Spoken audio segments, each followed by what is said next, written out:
रातों रात लोकप्रिय हो जाने की चाहत, पूरे देश में छा जाने का सपना, लग्जरी लाइफ के मजे, महुआ मोइत्रा को सब कुछ एक साथ चाहिए था और वो भी जल्दी। और इन चीजों को हासिल करने के लिए महुआ ने शॉर्टकट खोज निकाला और वो शॉर्टकट था अरबपति कारोबारी दर्शन हीरानंदानी, जिन्हें अपने कारोबार का विस्तार करना था और महुआ मोइत्रा को अपने सपनों को साकार करना था। इन दोनों की ऐसी जमी कि महुआ ने लोकसभा वेबसाइट पर अपना लॉगिन पासवर्ड दर्शन को दे दिया ताकि वे सवाल अपलोड कर सकें और पीएम मोदी को नीचा दिखा सकें और ऐसा करके लोकप्रियता हासिल कर सकें।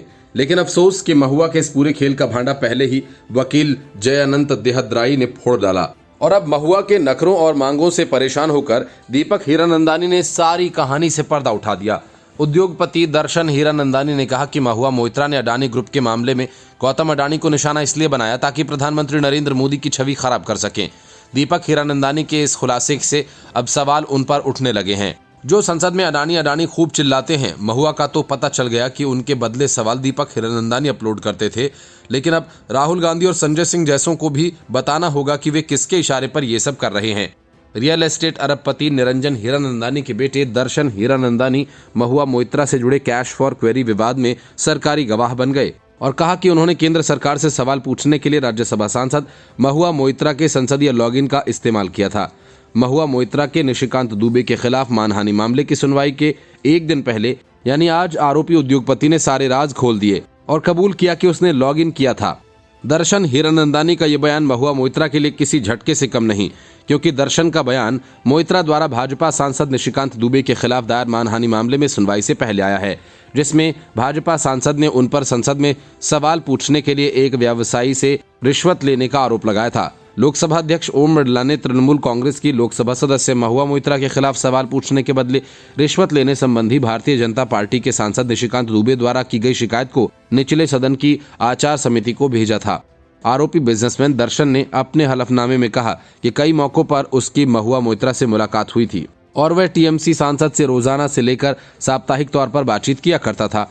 उसने हलफनामे में कहा कि उन्होंने एक सांसद के रूप में अपनी ईमेल आईडी मेरे साथ साझा की ताकि मैं जानकारी भेज सकूं और वह संसद में सवाल उठा सकें।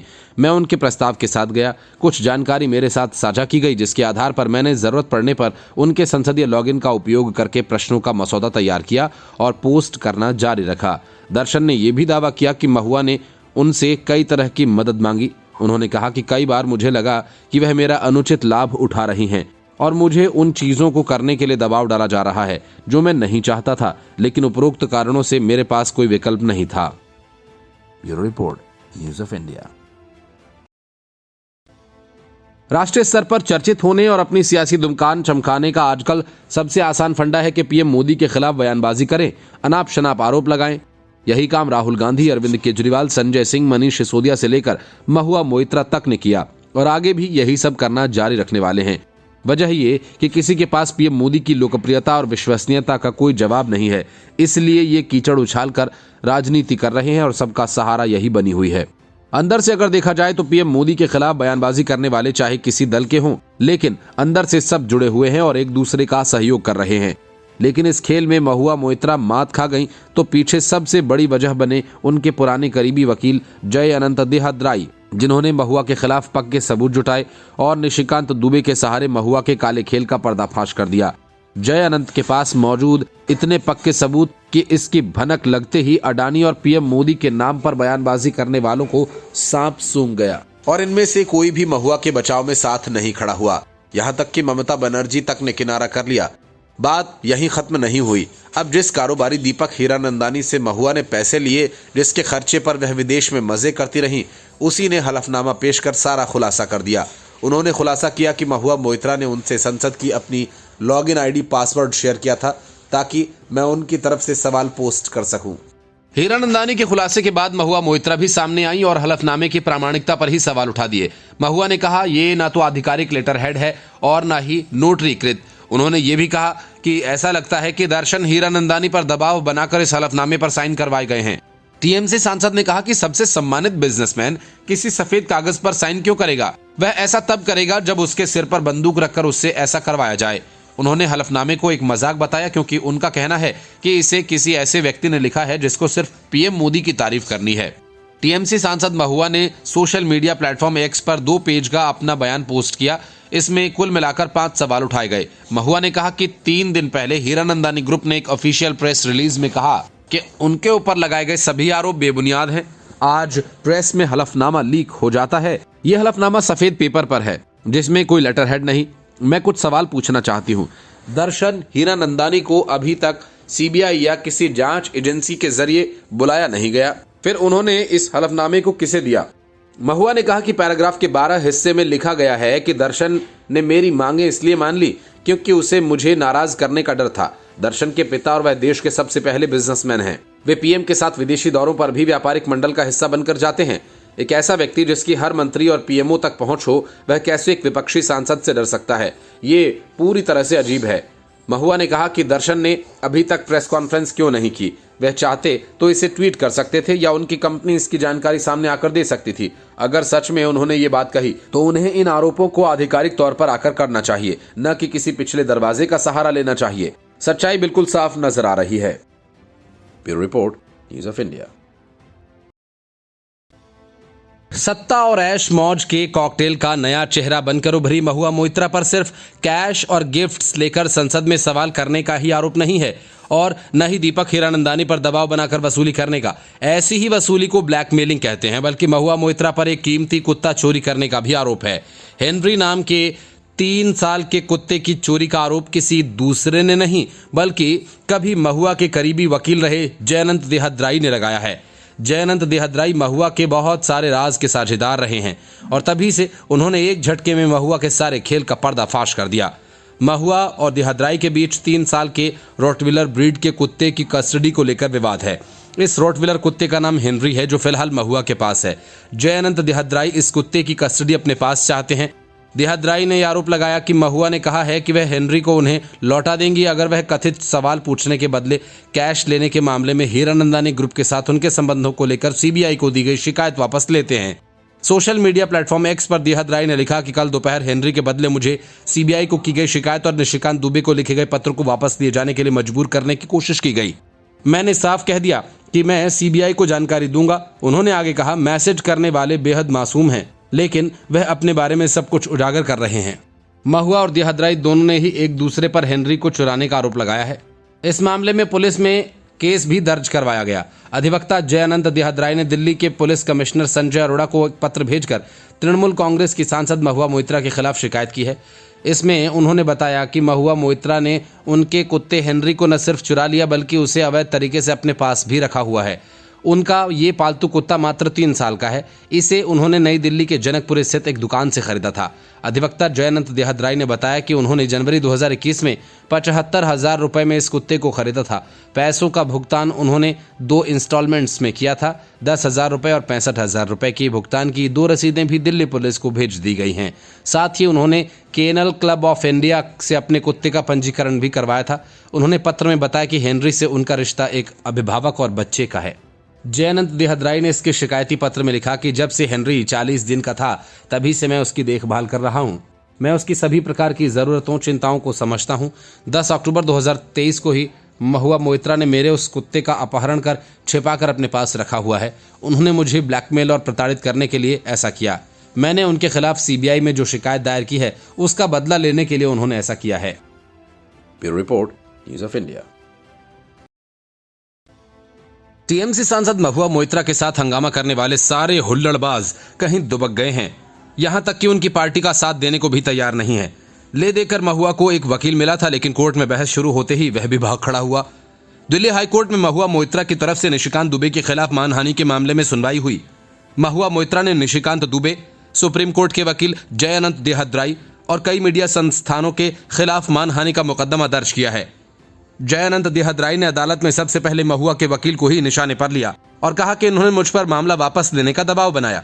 जयअनंत देहद्राई ने कोर्ट से कहा कि उनके पास बातचीत की रिकॉर्डिंग है। इसके बाद जज ने महुआ मोइत्रा के वकील शंकर नारायण से पूछा, अगर वह मध्यस्थता करवा रहे हैं तो बतौर वकील कैसे पेश हो सकते हैं। इसके बाद शंकर नारायण ने खुद को केस से अलग कर लिया।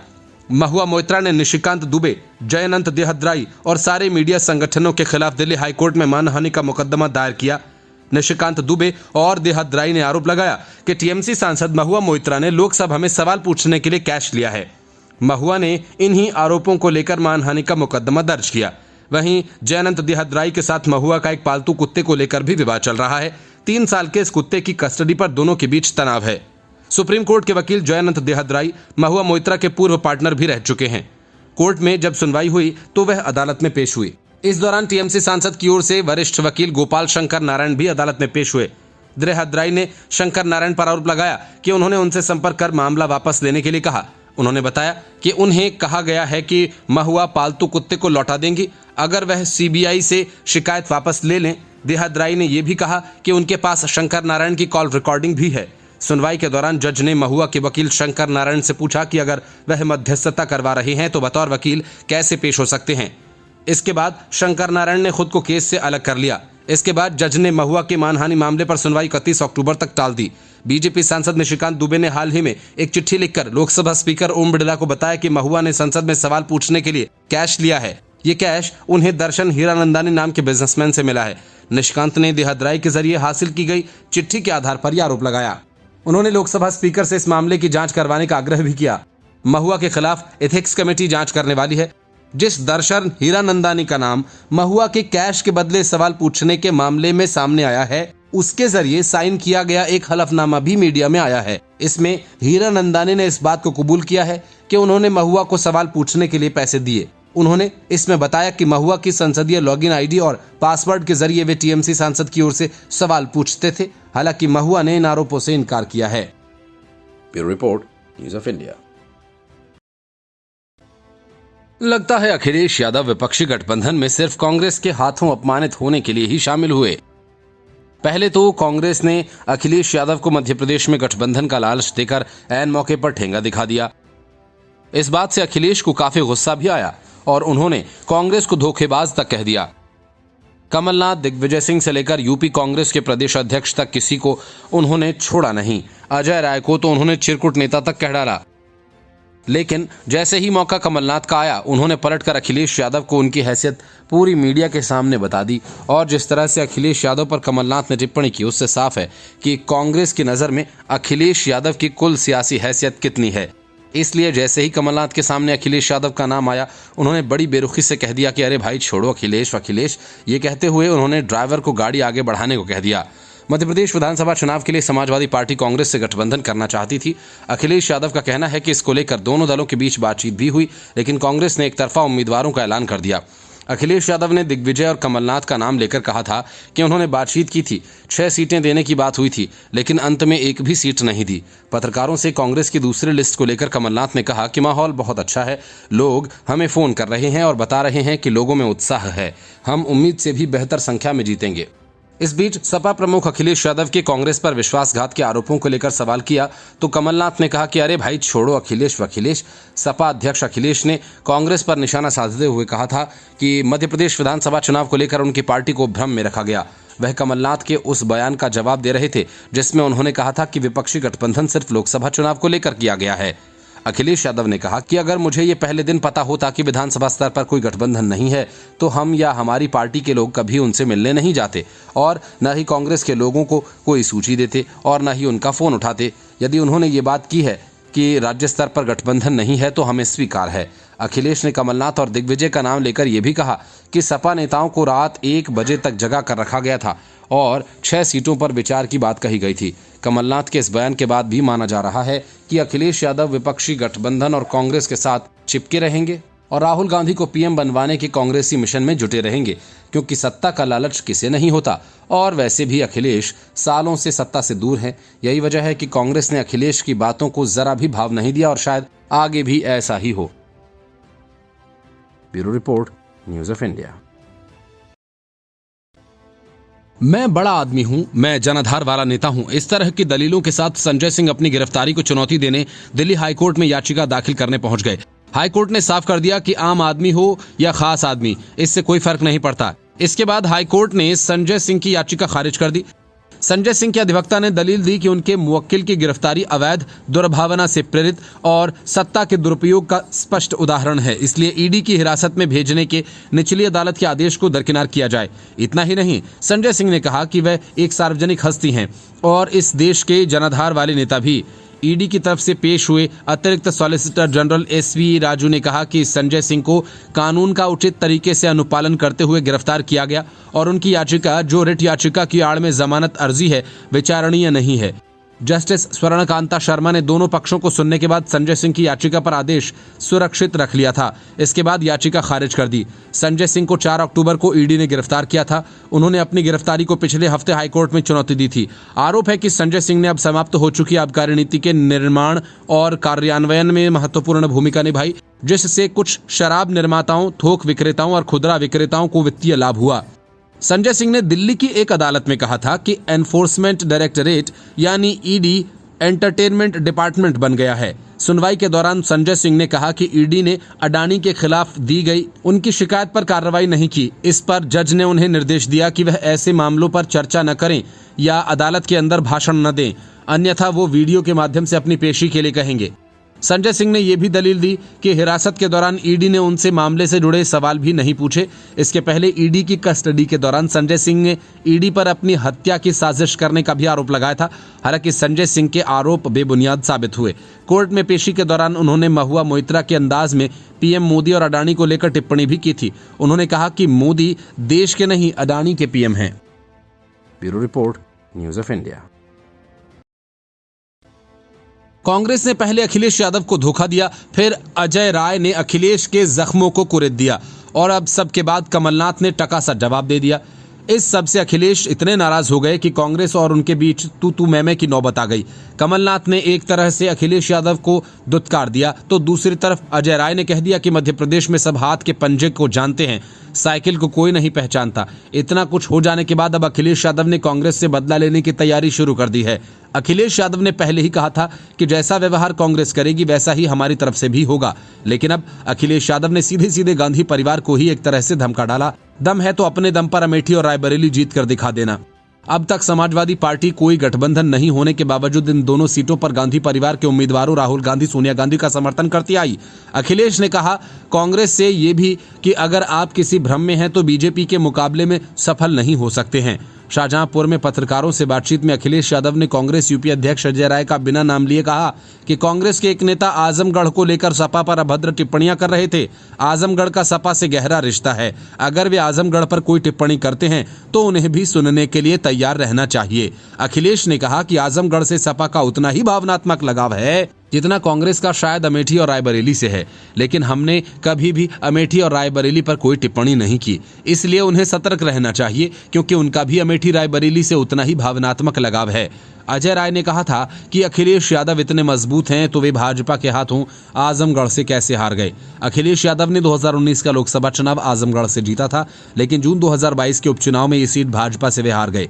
सपा संस्थापक मुलायम सिंह यादव ने भी 2014 में आजमगढ़ से चुनाव जीता था और इसी तरह राहुल गांधी ने 2004, 2009, 2014 में अमेठी जीता था। 2019 में भाजपा की स्मृति ईरानी से वे हार गए। राहुल से पहले सोनिया गांधी ने 1999 और राजीव गांधी ने भी यहां से जीत हासिल की थी। राजीव गांधी ने 1981 से 1991 के बीच 4 बार यहां से जीत हासिल की थी। राजीव गांधी के भाई संजय गांधी ने 1980 में यहां से जीत हासिल की थी। कांग्रेस की पूर्व अध्यक्ष सोनिया गांधी 2004 से रायबरेली की सांसद हैं। Bureau report, news of India.